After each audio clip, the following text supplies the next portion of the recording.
266 সাংবাদিক আজকে খুনের মামলা অথবা ভায়োলেন্ট ক্রাইমের আসামি। আরেকটা কথা, এই মুহূর্তে 13 জন সাংবাদিক জেলে আছে।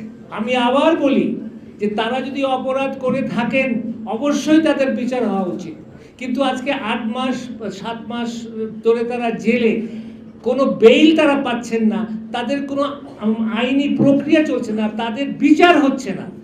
তাহলে এইটা কি চলতে থাকবে? এবং এখন যে মামলার যে প্রবণতা, আপনি 100 জন 50 জন 20 জনের বিরুদ্ধে মামলা, তার মধ্যে একটা সাংবাদিকের নাম ঢুকে দিল।